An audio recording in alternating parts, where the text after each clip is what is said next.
Bullet work ചെയ്യും.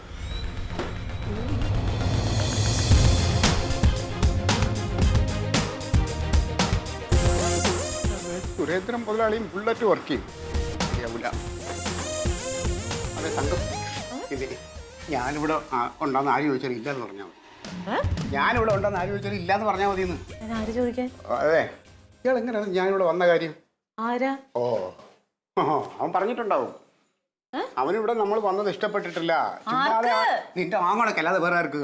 അവൻ ഇവിടെ അങ്ങോട്ട് പോകുമ്പോ അവൻ പറഞ്ഞ അവന് ഭയങ്കര സങ്കടമാണെന്ന്. എടി ഇവനാണ് ഇപ്പൊ പറഞ്ഞു കൊടുത്തേക്കുന്നത്. ഇല്ലെങ്കിൽ ഈ സുരേന്ദ്രൻ മുതലാളി വന്നേക്കുന്നു. അല്ലേ ഏതാ ഒരുത്തനും കൂടെ ഉണ്ട്. നീ ഒരു കാര്യം ചെയ്യും, ഞാൻ ഇല്ലാന്ന് പറഞ്ഞാൽ മതി. ഉണ്ടെന്ന് പറഞ്ഞാൽ അതാ ചുമ്മാക്ക് തങ്കം. ഞാൻ അങ്ങോട്ട് പോയാൽ ശരിയാവില്ല. ഒന്നാമത് രാവിലെ അതിനെ എനിക്ക് ഭ്രാന്ത് കയറി നിൽക്കുകയാണ്. എടി ഇങ്ങനെയുള്ള കാര്യങ്ങൾക്ക് പെണ്ണുങ്ങൾ പോകുന്നത് നല്ലത്. അതാകുമ്പോൾ നൈസായിട്ട് കാര്യങ്ങൾ നടക്കും. ഞാൻ പോയാൽ അയാൾ ഞാനുമായിട്ട് ചിലപ്പോൾ ഒന്ന് രണ്ട് പറഞ്ഞ് എൻ്റെ നില തെറ്റും. രാവിലെ പോലെ എൻ്റെ മൂഡ് ശരിയല്ല. തങ്കം പറയണനുസരിക്കും. നീ പറഞ്ഞാൽ മതി.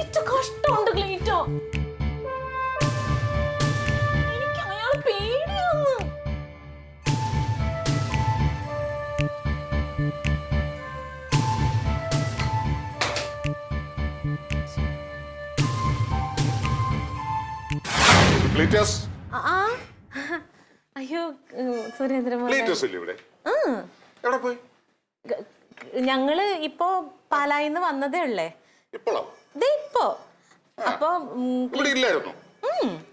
ക്ലീറ്റോന് പുറത്തു കൊണ്ടൊരു ആവശ്യം ഉണ്ടായിരുന്നു. പാർട്ടിയില് ഇന്ന് ജോലി ഉണ്ട്. അപ്പൊ അവിടെ പോയിക്ക. ഇല്ല. ഏതായാലും എനിക്ക് ക്ലീറ്റസിനെ കാണണല്ലോ. ക്ലീറ്റസിനെ ഒന്ന് കണ്ടിട്ട് ഞാൻ ഇവിടുന്ന് പോകുന്നുള്ളൂ. ക്ലീറ്റസിനെ കണ്ടിട്ട് ഞാനൊന്ന് ഇവിടുന്ന് പോകുന്നുള്ളൂ.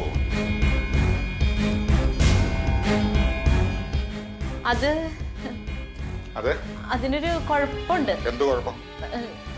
ക്ലീറ്റോയെ കൊറേ നാളായല്ലോ പാർട്ടിയിൽ പോയിട്ട്. അപ്പൊ അതുകൊണ്ടിട്ട് ഇന്നിപ്പോ എറണാകുളത്ത് പോയിട്ട് ആ വഴി ഡൽഹിക്കും കൂടി പോയിട്ട് വരുള്ളൂ. 2 ദിവസം എടുക്കും ക്ലീറ്റോ വരാൻ. എന്തായിരുന്നാലും ഞാൻ ഇന്ന് ക്ലീറ്റോയെ കണ്ട് പണം വാങ്ങിയിട്ടേ ഇവിടുന്ന് പോകുന്നു. അല്ല 2 ദിവസമൊക്കെ മുതലാളി ഇവിടെ ഇരിക്കാന്ന് പറഞ്ഞാൽ പാടല്ലേ? 2 ദിവസം ഇരിക്കാൻ പാടൊന്നുമില്ല. ഈ 2 ദിവസമൊക്കെ ഈ മുറിക്കകത്ത് കയറി ശ്വാസം മുട്ടി ഇരിക്കുന്ന ബുദ്ധിമുട്ട്. അവനെ വിളിച്ചേ. അയ്യോ പോയില്ലായിരുന്നോ? ഇവിടെ ഉണ്ടെന്ന് എവിടെ പോവാന്? അല്ല ഞാന് പോവാൻ വേണ്ടിട്ട് ഇറങ്ങിയതാ. അപ്പോഴാണ് കുളിച്ചില്ലാന്ന് ഓർത്തത്. പിന്നെ അത് കുളിച്ചിട്ട് പോകുന്ന പറഞ്ഞിട്ട് ഞാൻ മുതലാളിനോട് ക്ലീറ്റോ ഇവിടെ ഇല്ലാന്ന് പറഞ്ഞു. ഞാൻ പോകാനായിട്ട് ഇറങ്ങുമായിരുന്നു മുതലാളി. പറഞ്ഞാന്ന് വിചാരിക്കും. എന്താ മുതലാളി? കളവ് പറഞ്ഞൊന്നും വിചാരിക്കത്തില്ല. കാര്യങ്ങളൊക്കെ അറിഞ്ഞാ വരുന്നത്. എന്റെ ആ പണം എന്താ തരാതെ? മുതലാളിയുടെ എന്റെ ആ പണം എന്താ തരാതെ? മുതലാളി ഭാഗ്യം ചെയ്ത ആളാ. ഞങ്ങള് പാലായിക്ക് പോയിരുന്നല്ലോ. പാലായി പോയി പൈസ എല്ലാം റെഡി ആയിട്ടുണ്ട്. അതിന് വരാനായിട്ട് ഒരു ഇച്ചിരി സമയം വേണം. അത് വന്നു കഴിഞ്ഞാൽ ആദ്യം മുതലാളിയുടെ പൈസ സെറ്റിൽ ചെയ്യണം. സമയമൊന്നും തരാനില്ല. എന്റെ പണം മേടിച്ചിട്ട് ഞാൻ ഇന്ന് ഇവിടുന്ന് പോകുന്നു. എന്റെ മുതലാളി പൈസ വരാനുണ്ട്. വന്നു കഴിഞ്ഞാൽ മുതലാളിയുടെ കാര്യം സെറ്റിൽ ചെയ്യുന്നതാണ്. എടി പിന്നെ സണ്ണിക്കാൻ പറഞ്ഞത് ഒരു 10 ദിവസത്തിനകത്ത് കിട്ടുമെന്നല്ലേ പറഞ്ഞേ? മറ്റേ കുര്യച്ചന്റെ മോനെ വർക്കിച്ചന്റെ അളിയൻ സണ്ണിക്കൻ അല്ലേ? 10 ദിവസത്തെ കാര്യമല്ലേ? 10 ദിവസം ധാന്ന് പറഞ്ഞേ പോവുമല്ലോ. അത് കഴിഞ്ഞാൽ നമുക്ക് സെറ്റിൽ ചെയ്യാം. ഇതൊന്നും പറഞ്ഞിട്ട് കാര്യമില്ല. എനിക്കൊന്ന് പണം തന്നിട്ട് മുതലാളി ഇന്ന് ഇവിടുന്ന് പോകുന്നുള്ളൂ. ഞാൻ മുതലാളിക്ക് ഒരു ചായ എടുക്കാം. എനിക്ക് നിങ്ങളുടെ ചായയും വേണ്ട, കാപ്പിയും വേണ്ട. എനിക്ക് എന്റെ പണം കിട്ടിയിട്ട് ഞാൻ ഇവിടുന്ന് പോകുള്ളൂ. മുതലാളി പണം തരില്ലാന്ന് പറഞ്ഞില്ലല്ലോ. പണം തരും. അതിന് ഇച്ചിരി സമയം വേണം. എത്ര കാലമായി? അന്ന് പണം വാങ്ങാൻ നേരത്ത് നിനക്ക് എന്തെല്ലാം പഞ്ചാര വർത്താനങ്ങളായിരുന്നു. നാളെ തരാം, മറ്റന്നാൾ തരാം. എത്ര കാലമായി എന്നെ ഇട്ട് കണക്കുന്നു. പണം വാങ്ങിച്ചും കൊണ്ടേ ഞാൻ ഇവിടുന്ന് പോകും. മുതലാളി എന്താണ് ഭീഷണിപ്പെടുത്തുകയാണ്? ഭീഷണിയാണെങ്കിൽ ഭീഷണി തന്നെ. പണം കെട്ടിട്ടേ മുതലാളി ഇവിടുന്ന്. അങ്ങനെയൊക്കെ പറഞ്ഞാൽ പിന്നെ ഞാനും എന്തെങ്കിലുമൊക്കെ ചെയ്യേണ്ടി വരും. ഇത് വകുപ്പ് വേറെയാണ്. വീട്ടിൽ കയറിയിട്ട് ഇങ്ങനെ ഗുണ്ടായുസൊക്കെ കാണിച്ചാണ്ടല്ലോ, ഭവനവേദനത്തിന്റെ ഇതിൽ കേസ് കൊടുത്താണ്ടല്ലോ. എന്ത് വകുപ്പ്? എനിക്ക് കിട്ടാനുള്ള പണം കിട്ടിയിട്ട് ഞാൻ പൊക്കോളാം. എന്നിട്ട് വകുപ്പ് പറഞ്ഞു. അപ്പൊ മുതലാളി പൈസ കിട്ടാതെ ഞാൻ പോകത്തില്ല. ഉറപ്പിച്ചു. തീരുമാനം അങ്ങനെയാണ്. ഒരു കാര്യം ചെയ്യാം. അപ്പൊ ഞാൻ ഈ വീട്ടിൽ നിന്ന് ഇറങ്ങാം. പക്ഷെ നീ ഇവിടെ തന്നെ കാണണം കേട്ടോടി. അത് നടക്കാം. അതായിരിക്കും നല്ലത്. അല്ല നീ പോകണ്ട, ഞാൻ തന്നെ പൊക്കോളാം. അല്ല മുതലാളി ഇവിടെ ഇരിക്കും. ഇല്ല ഞാൻ പൊക്കോളാം. ഞാൻ പൊക്കോളാം. ഞാനേ വീടിന്റെ വാതിക്കലുണ്ട്. ഞാൻ ആളെയും കൂട്ടിക്കൊണ്ടാവും. നിന്റെ കയ്യിൽ നിന്ന് പണം മേടിച്ചോണ്ടേ ഞാൻ പോകത്തുള്ളൂ. എന്നെ മുതലാളി ആളെ കൂട്ടിക്കൊണ്ടുവരാൻ നമ്മൾ ചാക്കണക്കിന് പണമൊന്നുമല്ലല്ലോ, വെറും 30,000 രൂപയല്ലേ ഉള്ളൂ. 10,000 രൂപ നിസ്സാരമാണോ? അത് വാങ്ങിയപ്പം ചാക്കം കൊണ്ടല്ലേ വന്നത്. ഞാൻ അതിന്റെ വാതിക്കലുണ്ട്, എന്റെ ആളുകളുണ്ട്, മര്യാദക്ക് പണമുണ്ട്, ഞങ്ങൾ പോകത്തുള്ളൂ.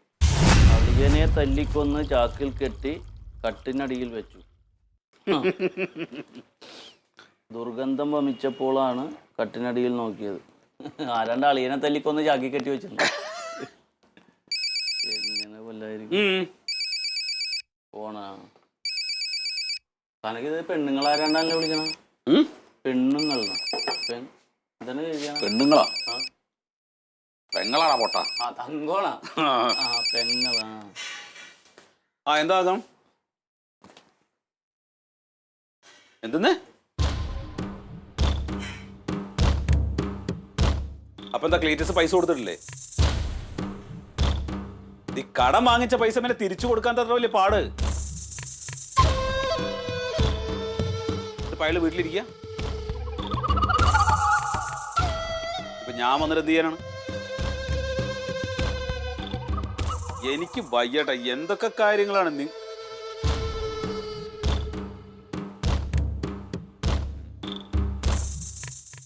ആ ശരി ശരി, ആ നോക്കട്ടെ.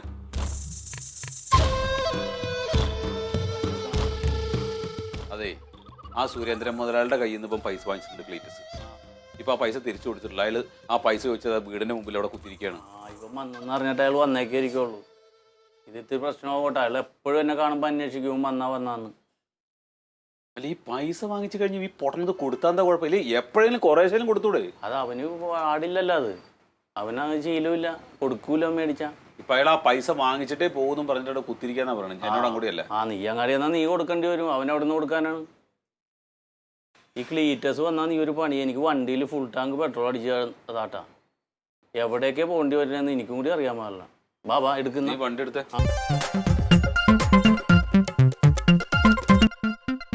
Alien versus Alien.